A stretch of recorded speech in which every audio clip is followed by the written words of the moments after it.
So as it turns out, the student loans that I've been paying $1,500 a month for 2 years have a 17% interest rate. So what I thought I've been paying off for all this time, I'm actually, like, I owe more than what I started off with. What the fuck?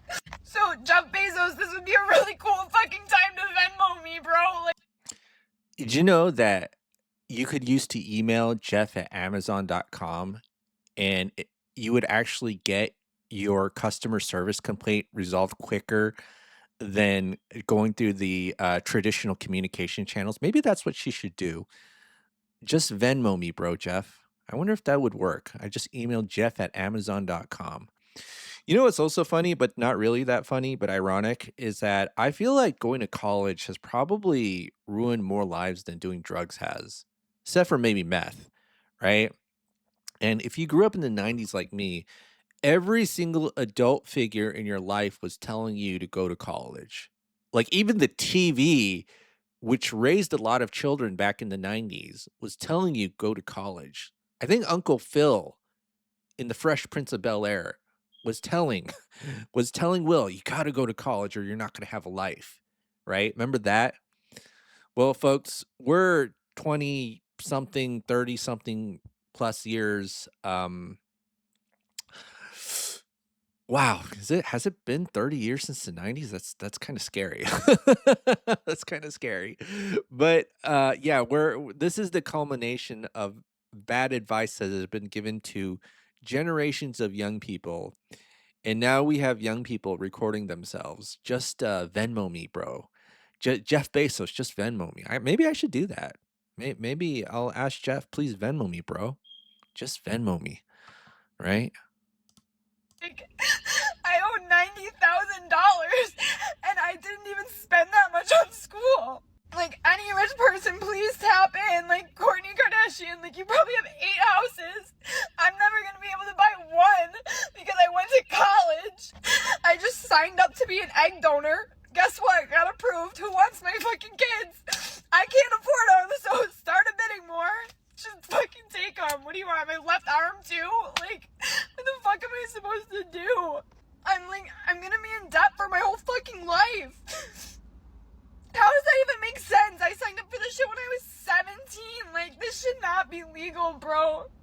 I got upset about it at work, and my coworker was like, don't you have, like, a rich relative who can pay that for you? No! My family's poor! Like, no! And the worst fucking part is, bro, look where I am. Like, I can't go in because I can't spend money, but I just want to, like, be here because it makes me feel better. You know, I wonder if this is actually real or not, because if you look at her TikTok, she has over 900,000 followers. And, but at the same time, I've heard that a lot of social media personalities are actually poor. I don't know how true that is, but she does have a lot of followers.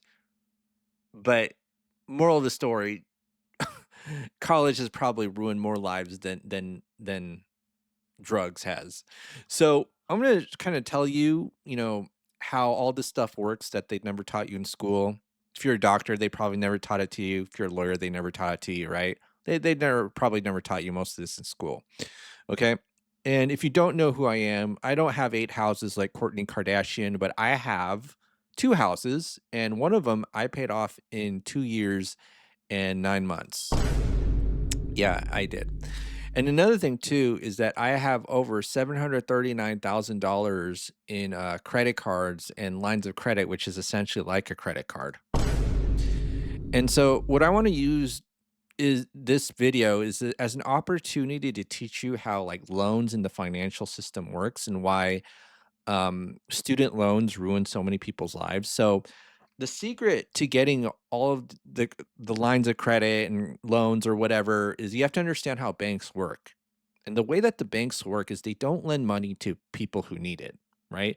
Because people who need money don't pay you back, and the banks know this. So why is it that they're willing to loan, let's say, an 18-year-old or 17 or whatever, like 90 or $100,000 to go to college, when obviously they need that money to go to school. You see that? They need the money to go to school. Normally, if you needed that money, the bank wouldn't lend it to you because people who need money are a big risk, right? And if you ever watch like reports like John Stossel, he goes over that pretty much in detail. He's been doing that for like 20, 30 years. He's really good at it. But the reason why they would lend money to people who need it is only like one exception. It's government guarantees. So student loans, SBA loans, they have government guarantees, and the reason why is because there's a huge risk associated with those types of loans. So, for example, why do you rarely find government guarantees in, let's say, real estate purchases, right? Or I know there are government like programs, but like in order for me to get a mortgage, I don't need the government to guarantee it, unlike a student loan or maybe like an SBA loan, right? Like you ever try to get an SBA loan or a business loan, usually you need to partner with the SBA for them to guarantee it because the business loan has a much higher risk than, let's say, a real estate loan. And why is that? Is because if you default on the loan, they have something to take back, right? So if you default on a real estate loan, the bank never wants to foreclose, but if they do, they have real estate to take back, and then they could just sell it off eventually. Whereas other types of loans, like a student loan, if you default on it, what are they taking back? A worthless piece of paper, right? So that's why the government has to guarantee these types of loans, um, because there's a huge risk associated with them. And the only reason why a banking institution would or lending institution would lend out that money is because of that, right? Normally, they don't lend money to people who need it. And I tell you all, like the bank is a risk assessment institution, sort of like an insurance company. And so, if you want to know, like, how did I get all of these lines of credit? Well, the way that I got all these lines of credit is basically by going to bank when I don't need money, right? And it's actually bad. Actually not a good thing that these government guarantees exist, because if you're lending that much money to, let's say, a young person and they don't have the ability to pay it back, you've essentially ruined their life. And the other thing too is because, they know all the ins and outs. The system knows all the ins and outs. So let's say, oh, risky loan, you don't get paid back. There's nothing to take back as collateral. Well, I'll just declare bankruptcy. That's what you can do with most loans when they go bad. Like bankruptcy is kind of like the last resort. Well, bad news, everybody. You can't declare bankruptcy on a student loan, right? And so, if you want to just kind of take a look at her situation, I actually have this loan calculator right here where I think she said $90,000 at 15%. Do they really charge 15% on a $90,000 loan? See, this is why I think she's kind of making it up, but maybe I'm wrong, right? But then, because is she really that broke with 900,000 followers? I don't know. I don't know, but maybe she is. I don't know.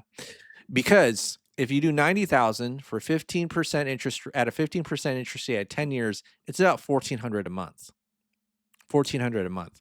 So that equates to about $84,000 of interest. And it seems like she maybe had uh, low payments, probably based on the income-based payment program. But if she paid it off in 120 months, which is 10 years, she's going to pay $84,000 of interest along with $90,000 of principal. So 100, I think 70 grand in total, right? And also, if you don't know, I'm kind of broke myself because my smoke alarm is chirping and I haven't replaced it in a while. And I'm too lazy or maybe too broke to buy a battery and ladder to replace it. Okay. All right. Well, hopefully this was educational. Conclusion: college probably ruined more lives than drugs have, except for meth. And let me know in the comments below what you think. Right? Do you know anybody who's this age and actually freaking out like this? Because sometimes when I watch these videos, they don't seem real to me. They don't. And that's because I paid off a mortgage in 2 years and 9 months, right? Okay. All right. Well, have a great day, everybody, and I'll see you all on the next video.